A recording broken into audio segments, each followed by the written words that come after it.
You've heard me talk many times on this show about the many lies of Hulk Hogan. He's got a little trouble with the truth.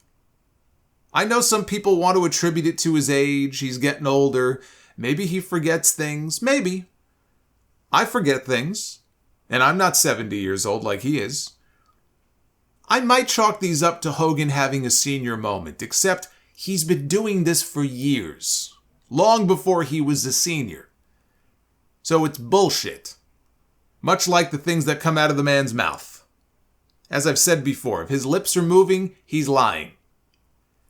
One of the tall tales that he has spun over the years was that he was wrestling at Wembley Stadium, which is a lie. He has never wrestled at Wembley Stadium. Wembley Arena, yes, against Ric Flair in WCW in front of about 2,000 people, which is a far cry from Wembley Stadium, and he is very clear whenever he tells this, even as recently as 2 months ago, he was on a podcast, that it was Wembley Stadium in front of 80,000 people. But he claims a Make-A-Wish kid came to see him there, and the kid was in a bad way, and he was on a ventilator. The medics were with him. The kid's parents were marking out because they were Hulkamaniacs, because of course they were. But Hulk, see, he was more concerned about the kid, not the parents. He was freaking out because the kid was freaking out over meeting him. So he left tickets for the family. He had a place reserved for them, a section like roped off at the stadium for them. And he's claimed that he went out there that night and he wrestled in front of 80,000 people in the main event. And there's no kid. So after the match, he goes to the back and he asks what happened to the kid. And they tell him, well, the kid passed away. In the past, he's told it where he looked out into the crowd and he saw the kid wasn't there, and that's when he knew. He knew that something bad had happened. Of course, not only was Hogan not on the SummerSlam card in '92 at Wembley, which is the only other wrestling show ever to take place at Wembley Stadium in front of that many people. It's the only possible time his story could have been true. That SummerSlam was the first major pay-per-view without Hulk Hogan. He was gone at that time, because they wanted the heat from the steroid scandal to die down. So he went away. Not only was he not on that show, he wasn't even in the UK at the time. And that led to him and Jimmy Hart, he's claimed, writing the song Hulkster in Heaven for his Hulk Rules album. He says it was about that young boy. Well, he's at it again. If you don't know, Hulk Hogan linked up with the same company behind Ric Flair Drip. He's coming out with his own line of CBD products and vapes and cartridges and shots and all kinds of crap. Stuff. So he's been getting out there to promote it. He claims that he's given up alcohol. He stopped drinking months ago, he says. The way he tells these stories, I'm not so sure about that. But he just gave an interview to Muscle and Health, and he started telling the Wembley story again. This time, the kid was on a stretcher, and he immediately noticed his body odor. It was something that he had not smelled in a while. He said he had a special place for the kid inside the stadium so he could watch his hero, the Hulkster himself, in the main event that night. He never says who he wrestled in this literally never before seen main event. In any of the versions of the story that he tells, he doesn't mention a name of who he was in the main event with. I wouldn't mind watching this match myself, but he never says who he wrestled that night. A young John Cena, apparently. Nobody could see him. So he's in the ring, and he looks over. He doesn't see the kid. And he goes backstage after, and they tell him the kid passed away. So apparently, to go back to the odor that he was mentioning, apparently he was referring to the stench of death on this kid. That's what he was alluding to. So he immediately got together with his manager, the Mouth of the South, Jimmy Hart, and the two of them stayed up all night, and they wrote 12 songs for the kid's family. The problem is, he didn't know anybody in the UK who could help put these songs out, but Jimmy knew someone who put them in touch with someone that you may have heard of, one Simon Cowell of American Idol fame, long before American Idol was a thing. Now, Simon Cowell did executive produce the WrestleMania album that WWE put out in 1993, but that had nothing to do with Hulk Hogan, nor was Hogan even featured on the album. What happened is Simon Cowell read about the numbers that SummerSlam did at Wembley in a newspaper article a few days after the show was over. This is according to his autobiography. And he was blown away.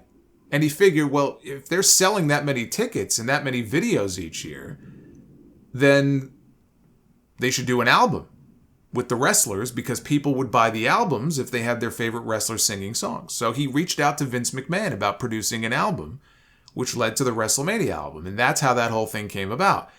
It did not do great here in the US, although it did crack the top 10 on the UK charts, it's funny to me. Even when business was down here, they always could rely on doing well over in the UK. It's amazing. It didn't matter how bad business might be here in this country. They could be doing 1,500 people at the live events. If they went on a European tour, they would always do well. And I'm sure a lot of that had to do with the fact that they were only going there once or twice a year. But they could always rely on the UK to do well. But as Hulk tells it, they got Simon Cowell involved with his album. And to my knowledge, I don't believe Simon Cowell had anything to do with that album. But that didn't stop Hogan from claiming the album was #1 on the Billboard charts for 8 straight weeks. And that they donated all the money from the album to the kid's family. In the past, though, Hogan has claimed that the Hulkster in Heaven song was inspired by a young boy he read about who was abducted and murdered by 2 10-year-olds in England back in '93. It was a boy by the name of James Bulger. It was a big story at the time. It was a heinous crime. And so he's said that before, that the song was inspired by James Bulger and what happened to him. He changed the story to the version that he now tells when he wrote his book back in 2002. All of a sudden, the story changed. But if you listen to the lyrics of the song, the original version of the story makes more sense about it being about James Bulger. It starts with, "I read it in the papers, I saw it on TV. I guess there'll be one empty seat when I wrestle at Wembley. I used to tear my shirt, but now you've torn my heart. I knew you were a Hulkamaniac right from the very start." I don't know how much of a Hulkamaniac the kid could have been. He was 2.